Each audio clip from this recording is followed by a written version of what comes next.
Yes, it's the time of the time in the time nk'ibisanzwe nge nitwa umuyange entertainer aho uri ni ku Muyange TV. Reka tunagushimire kandi tukwifurize gukomeza kugira ibihe byiza by'umwihariko we twabanye muri uyu mwaka wose ushize wa 2021 ndetse wowe twinjiranye mu mwaka w'ibihumbi 2022. Reka tugushimire cyane dore ko icyari nacyo kiganiro cya mbere dukoze muri uyu mwaka w'ibihumbi 2022. Wowe rero tugiye kubana, reka tugushimire kandi tukwifurize gukomeza kugira ibihe byiza, ariko by'umwihariko reka tugushimire wowe wamaze kutwereka urukundo, katwereka ko tubana, ukaba warakanze subscribe kuri iyi channel yacu. Ni channel igaruka ku makuru y'imyidagaduro, kuri showbiz, kuri entertainment. Reka tugushimire cyane, ariko nawe utarakanda subscribe reka nkubwire ngo iki ni cyo gihe ngo twinjirane mu mwaka mushyashya, dutangirane umwaka mushya, dutangirane urugendo rw'umwaka mushyashya wa 2022. Kanda subscribe kuri iyi channel yacu kugira ngo turusheho kubana umunsi ku wundi, ndetse manuka ukande kure like, jya muri comment utwandikire, ndetse ibiganiro byacu nibo bikunda kora share kugira ngo bigere kure cyane hose hashoboka. Reka nizere ko rero umeze neza wowe dukurikira uri mu bice bitandukanye, ushobora kuba uri mu gihugu cyacu, ushobora kuba uri hanze, ushobora kuba uri mu turere dutandukanye, ariko nk'Umuyange TV, mu izina ry'Umuyange TV reka tukubwire ngo happy new year, kandi twizere ko tugiye kubana muri iki kiganiro cya mbere cy'umwaka w'ibihumbi 2022. Twizere ko tugiye kugirana ibihe byiza, tugiye kugirana vibe nziza, ariko by'umwihariko wo ukunda M Irene, by'umwihariko wo ukunda Kasha Makokero, by'umwihariko wo ukunda Mulodekayi, by'umwihariko wo ukunda TK, by'umwihariko wo ukunda imyidagaduro cyangwa se ukunda showbiz. Ugiye kumenya byinshi cyane utaruzi, ugiye kumenya byinshi cyane bishobora kugutungura, ariko byose n'ubundi tugomba kubikugezaho ukabimenya, kuko ibyabaye cyangwa se ibivugwa nibyo twiyemeje kujya tukugezaho, ariko bifitanye isano n'imyidagaduro. Reka nkubwire ngo ikaze rero, ariko nanone tuze kubana muri iki kiganiro twese ari amahoro, twamaze gukanda subscribe kugira ngo twibere famille, natwe turusheho kubana umunsi ku wundi ibihe byose mu biganiro bigiye bitandukanye. Iyi nkuru rero tugiye kugarukaho turayikesha ISIBO, ngira ngo ni mu kirori cyaraye kibaye, cyangwa se nakita nk'igitaramo ISIBO TV team yose yari ifite ku ISIBO TV nk'ubundi nk'ibisanzwe cyacagaho live, icyo bari barise special bonane cyangwa se bonane iri special nk'uko nabo bagendaga babigarukaho.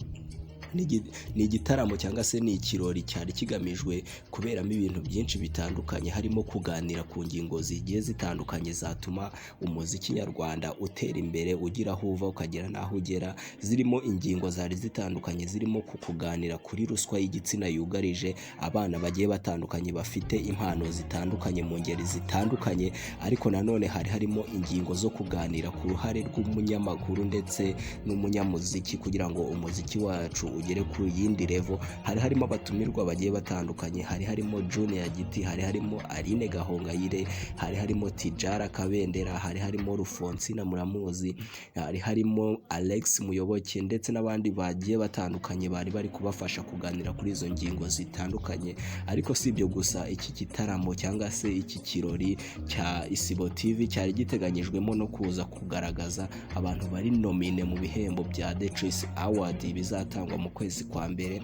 Ibyo byose byabaye, ariko ibyo byose si byo turi buze kugarukaho cyane, ntabwo turi bwitse ku bantu babaye nomine, ariko ahubwo tugiye kwitsa ku nkuru navuga yuko ishobora kugutungura cyangwa se ikagutangaza. Mbere yuko tuyinjiramo gatoya, wenda reka mbanze nk'ukwibutsaho gatoya cyane M Irene ni muntu ki, dore ko afite background nini cyane tutayijyamo ngo tuyirangize, ariko reka nkwibutseho gatoya cyane. M Irene ni umunyamakuru ukorera ISIBO TV, kugira ngo agere ku ISIBO TV yahereye yaravuye ku kitangazamakuru cya Isango Star, naho aho yakoraga ibiganiro by'imyidagaduro. Ageze ku ISIBO TV ntawatinya kuvuga ko aribwo ibintu bisa nk'ibyahindutse, cyangwa se ubuzima noneho bugasa nk'ubuhindutse mu bufatika ndetse no mu bidafatika, dore ko aribwo yatangiye kwerekana ubushobozi buhambaye bw'uko ashobora kubera manager abahanzi batandukanye ndetse bakagera kure cyane. M Irene rero ni naho yatangiye kugenda yiyita amazina yandi agiye atandukanye, yigarurira imyidagaduro hano mu gihugu.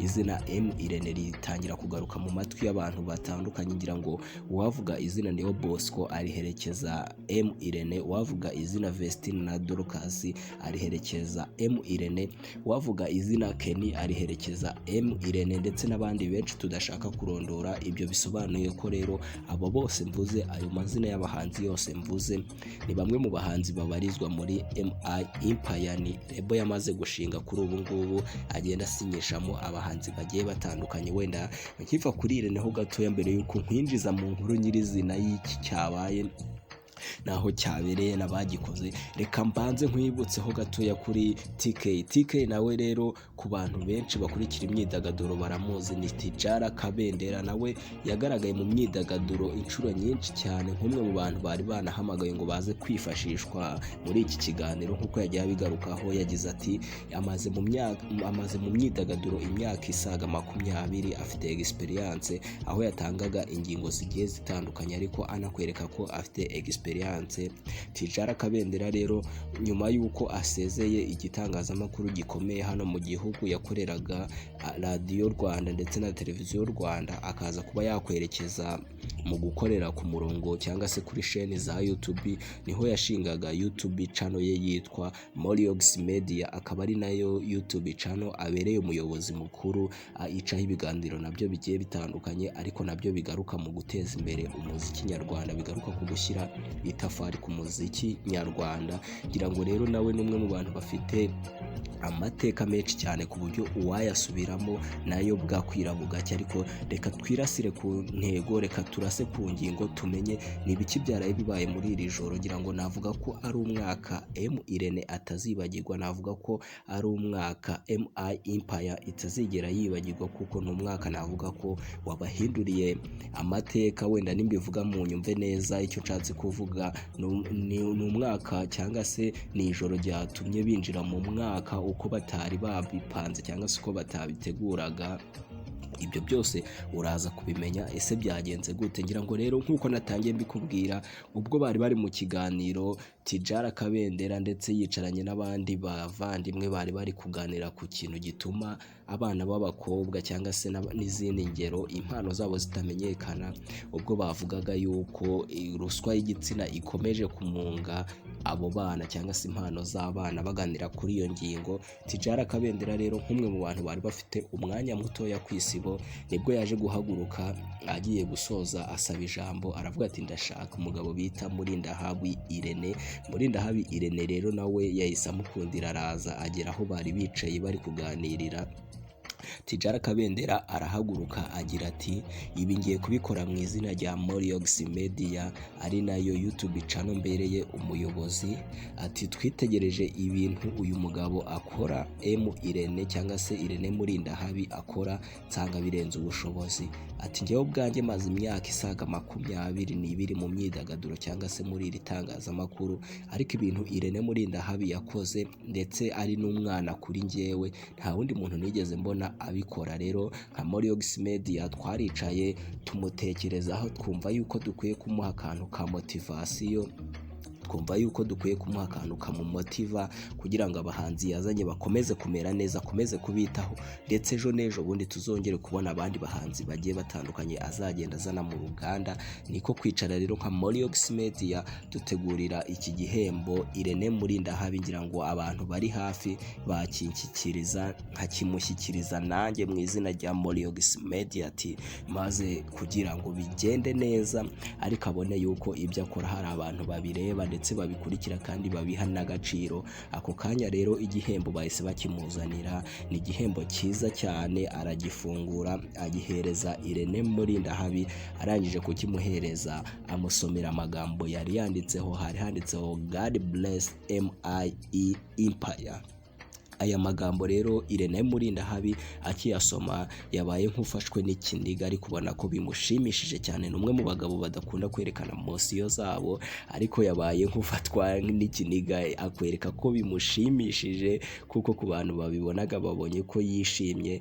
Tidjara Kabendera rero akimuhereza iyi mpano, bahereje mikoro M Irene bamubaza uko yiyumva cyangwa se bamubaza niba hari ikintu yabivugaho. M Irene mu magambo ye make yavuze ati ni ugushima, ati ndabashimiye cyane kandi iyi ni impano nziza ishobora gutuma umuntu adacika intege ahubwo arushaho gukora ibyiza.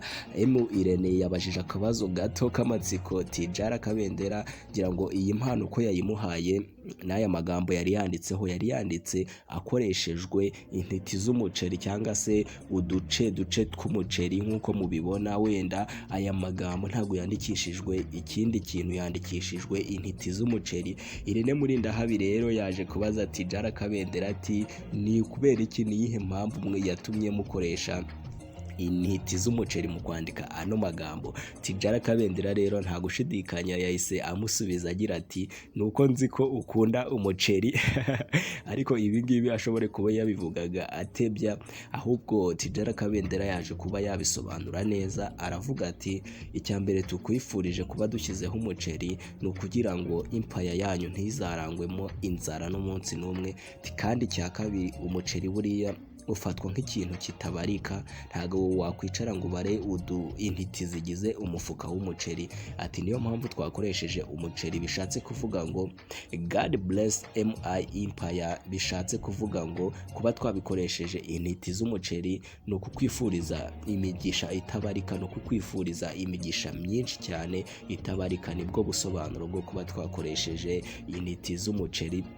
Ngira ngo rero wavuga ko MI Empire ari rebo cyangwa se ari Empire isengeye ihawe umugisha ntawabishidikanyaho. Ngira ngo usibye iki gihembo baraye bahawe na Tidjara Kabendera cyabakoze ku mutima, baherutse kwegukana nanone ibindi bihembo bibiri inkurikirane, ubwo Vestina na Dorcas ndetse na Neo Bosco nabwo bahembwaga ibihembo bibiri bikomeye bitangwa n'ubuyobozi bwa YouTube, aho umuntu aba yaragiye aca uduhigo tugiye dutandukanye, harimo nko kuzuza abasubscribers barenga 100,000. Ngira ngo nacyo ni ibihembo navuga yuko bitabonwa na buri wese. Rero wavuga ko uyu mwaka M Irene Empire yateye imbere ndetse igafata n'ibihembo bigiye bitandukanye, nta waba abeshye, dore ko no mu bihembo bitandukanye bigenda biba mu gihugu usanga abahanzi bo muri MI Empire bari n'ubundi nomine. Ndetse si n'ibyo gusa, wavuga ko igenda yaguka umunsi ku wundi.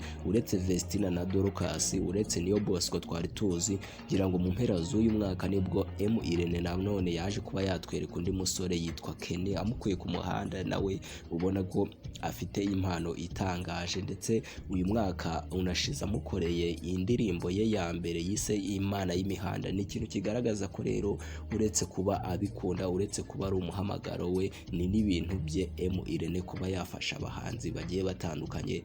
Nta kindi twamubwira rero M Irene MI Empire yose, reka tubibwire ngo happy new year, ariko reka tubabwire ngo bakomeze bakore cyane kandi Imana ikomeze ibaha umugisha, tubone ibindi bintu byinshi byaguka. Ariko nanone ntabwo twasoza tudashimiye Moriox Media kuba abantu bahuriye mu gisata kimwe, abantu bahuriye mu gisata cy'ibintu bimwe, abantu bari muri industry imwe.